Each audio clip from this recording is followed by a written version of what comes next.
নমস্কার বন্ধুরা, Piyali lifestyle with village ফুডে সকলকে স্বাগত জানাচ্ছি। পালং শাকের নতুন একটা রেসিপি নিয়ে তোমাদের সাথে চলে আসলাম। আজকে পালং শাকের ঘন্ট করবো, আর কীভাবে করবো পুরো রান্নাটাই দেখতে হবে। এইভাবে রান্না করলে অনেকে পালং শাক খেতে চায় না, তারাও কিন্তু খুব ভালোবেসে খেয়ে নেবে। এখানে দেখো বাজার থেকে একদম টাটকা এক আঁটি পালং শাক এনেছি। পালং শাকটা তোমরা প্রথমে এইভাবে বেছে নেবে। এখানে যেহেতু একদম কচি পালং শাক এনেছি, তাই দেখো প্রথমে পালং শাকগুলো একটা একটা করে এইভাবে আমি গুঁড়োগুলো সমান করে নেবো। আর এর সাথে পালং শাকের মধ্যে যদি নোংরা থাকে সেই নোংরাগুলোও কিন্তু পরিষ্কার করে নিতে হবে। অনেক সময় দেখা যায় এর মধ্যে কিন্তু অনেক নোংরা থাকে, তাই এইভাবে একটা একটা করে বেছে নিলে একটাও কিন্তু নোংরা থাকবে না। আর এর মধ্যে যদি খারাপ পাতা থাকে সেগুলো আমি ফেলে দিলাম। এবার সমান করে নিয়ে এই দেখো গুঁড়াটা আমি কেটে বাদ দিয়ে দেবো। এইভাবে একসাথে কাটলে কিন্তু আমার অনেকটা সুবিধা হয়।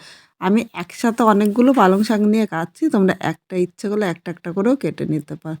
এবার পালং শাকটা আমি দেখো ১ ইঞ্চির মতো লম্বা করে কেটে নিলাম। আমি যেইভাবে কাটছি সেইভাবেই যে তোমাদের কাটতে হবে তা কিন্তু না। তোমরা তোমাদের ইচ্ছে মতো কেটে নিতে পারো। এই পালং শাকগুলো কাটা হয়ে গেল। এবার এগুলো এক সাইডে রেখে একইভাবে আমি এখানে দেখো আবারও পালং শাকগুলো নিয়ে নিলাম। এভাবে নিয়ে গুঁড়াটা আমি কেটে নিলাম। এবার একইভাবে সব পালং শাকগুলো আমি কেটে নেব। বন্ধুরা এখানে সব পালং শাকগুলো কাটা হয়েছে। আর পালং শাকগুলো যখন কাটছিলাম তখনই তোমরা দেখেছো পালং শাকের মধ্যে কিন্তু প্রচণ্ড বালি। আর এই বালি শুদ্ধ রান্না করলে কিন্তু একটুও খেতে ভালো লাগবে না। তাই যখনই তোমাদের যে কোনো শাক আনুক না কেন সেই শাকটা কিন্তু ভালো করে ধুয়ে নেবে। এখন এই পালং শাকটা নিয়ে আমি কলে চলে যাব। কলের জলে আমি ৪-৫ বার ভালো করে ধুয়ে নিয়ে আসবো।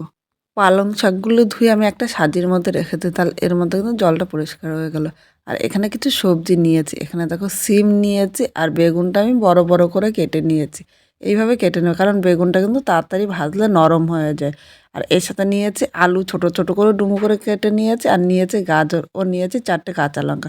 তোমরা ঝাল যেরকম খাবে সেই হিসাবে কিন্তু লঙ্কা নিয়ে নিয়ে নেবে। এদিকে কড়াইটা বসিয়ে দিলাম। কড়াইয়ের মধ্যে আমি সর্ষের তেল দিলাম।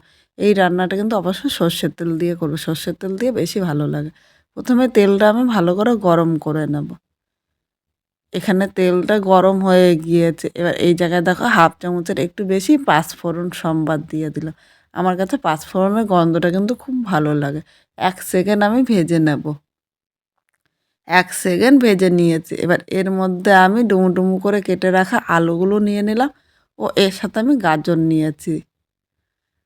কারণ আলু ও গাজরটা কিন্তু ভাজতে একটু সময় লাগে। ও স্বাদ অনুযায়ী লবণ নিলাম। এখন লবণটা আলু ও গাজরের সাথে নেড়েচেড়ে মিশিয়ে 2 থেকে 3 মিনিট মিডিয়াম আগুনে হালকা লাল করে ভেজে নেব।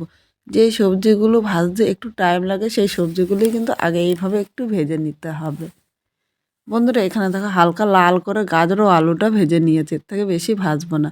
এবার এর মধ্যে আমি সিম নিয়ে নিলাম। এর সাথে আমি বেগুন নিয়েছি। তোমরা ভাবছো সিম ও বেগুন কেন পরে দিলাম? সিমটা কিন্তু খুব তাড়াতাড়ি নরম হয়ে যায়, তাই সিমটা পরে দিয়েছি। আর বেগুন যদি আমি আগে দিতাম এর সাথে, তাহলে কিন্তু বেগুনে অনেকটা তেল টানে, পুরো তেলটাই টেনে নিত। তাহলে সব সবজিগুলো কিন্তু ভালো ভাজা হতো না। তাই সব সবজিগুলো ভাজার পরে তারপর আমি বেগুনটা নিয়েছি। আবার এর মধ্যে লবণ নিলাম ও হলুদ নিয়ে নিলাম। এবার সব সবজিগুলো নেড়েচেড়ে মিশিয়ে আরও 2 থেকে 3 মিনিট হালকা লাল করে ভেজে নেব। বন্ধুরা এখানে সবজিগুলো দেখো হালকা লাল করে ভেজে নিয়েছি। এবার এই জায়গায় যে আমি পালং শাকগুলো কেটে রেখেছিলাম, পালং শাকগুলো নিয়ে নিলাম। এর সাথে আমি 4টে কাঁচা লঙ্কা নিয়েছি। তোমরা ঝাল যেরকম খাবে সেই হিসাবে নেবে। আর একটু ঝাল হলে খেতে কিন্তু দুর্দান্ত লাগে। এর উপর দিয়ে সামান্য একটু লবণ দিলাম। আমি সবজি ভাজার সময় কিন্তু 2 বার লবণ দিয়েছি, তাই খুব বেশি লবণ দেবো না। খুব বেশি লবণ দিলে কিন্তু খেতে ভালো লাগবে না। এখন কিন্তু আমি নাড়তে যাব না, কারণ কড়াইটা পুরো ভরে গিয়েছে। নাড়তে গেলে কিন্তু পড়ে যাবে। ঢাকা দিয়ে মিডিয়াম আগুনে আমি 1 থেকে 2 মিনিট এইভাবেই রেখে দেবো। তাহলে সবজিগুলো কিন্তু ও পালং শাকটা কিন্তু মজে গিয়ে অনেকটা কমে যাবে।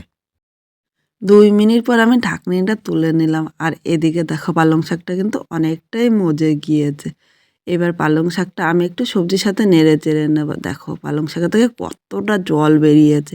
এই পালং শাক রান্না করতে কিন্তু আলাদা করে আর জল দিতে হবে না। এই জলেই কিন্তু সবজি ও পালং শাকটা সেদ্ধ হয়ে যাবে। এখন সবজির সাথে নেড়ে চেড়ে নিচ্ছি। বন্ধুরা অনেকে পালং শাক খেতে চায় না, কিন্তু পালং শাকের মধ্যে কিন্তু অনেক উপকার আছে। তাই তোমরা চেষ্টা করবে যেইভাবে হোক পালং শাকটা প্রতিদিন খাদ্য তালিকায় রাখার। তোমরা যদি পালং শাকের নতুন, নতুন রান্না দেখতে চাও অবশ্যই কমেন্ট করে জানিও, যাতে তোমাদের সেই রান্নাগুলো আমি তোমাদের সাথে শেয়ার করতে পারি।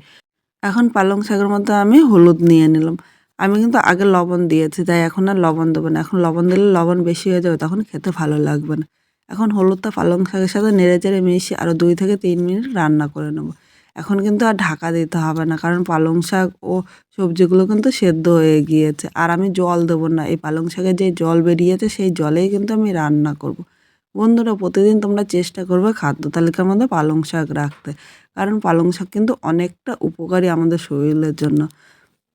প্রতিদিন পালং শাক খেলে কিন্তু আমাদের পেট পরিষ্কার হয় ও লিভার ভালো থাকে। উচ্চ রক্তচাপ নিয়ন্ত্রণ করতে সাহায্য করে। এছাড়াও ক্যান্সারের ঝুঁকি কমায়। তাই তোমরা চেষ্টা করবে প্রতিদিন খাদ্য তালিকায় পালং শাকের নানান রকম রান্না রাখার জন্য। এখানে পালং শাকটা হয়ে গিয়েছে। এবার এর মধ্যে 1 চামচ চিনি দিয়ে দিলাম। দেখো যেহেতু নিরামিষ রান্না করছি, একটু মিষ্টি না দিলে পালং শাকটা কিন্তু খেতে ভালো লাগবে না। আজকে কিন্তু খুব নামমাত্র মশলা দিয়ে আমি পালং শাকটা রান্না করেছি। এদিকে দেখো আলু ও গাজর কিন্তু একদম গলে গিয়েছে। এবার চিনিটা এর সাথে নেড়েচেড়ে মিশিয়ে নেব। দেখো মিডিয়াম আগুন আরও 1 থেকে 2 মিনিট এইভাবেই রান্না করে নেব। এখন আমি 1 মিনিট ঢাকনা দিয়ে রাখবো। তাহলে চিনিটা কিন্তু এই পালং শাকের সাথে খুব সুন্দরভাবে মিশে যাবে আর পালং শাকটা খেতে ভালো লাগবে। 1 মিনিট পর পালং শাকটা আমি নামিয়ে নিলাম। আজকে সাধারণভাবে পালং শাকের এই ঘন্টটা করেছি। তোমাদের কিরকম লাগলো কমেন্ট করে জানাতে কিন্তু ভুলো না। নতুন কোনো বন্ধু আমার এই ভিডিওটি দেখতে আসলে ভালো লাগলে একটা লাইক, শেয়ার ও কমেন্ট করো, সাবস্ক্রাইব করে পাশে থেকো। যাতে নতুন, নতুন ভিডিও আপলোড করলে সবার আগে নোটিফিকেশন আপনার কাছে পৌঁছে যায়। আর পালং শাকের যদি অন্য রান্না দেখতে চাও সেটাও কমেন্ট করে জানিও, যাতে আমি পরের রান্নাতে তোমাদের ধন্যবাদ জানাতে পারি।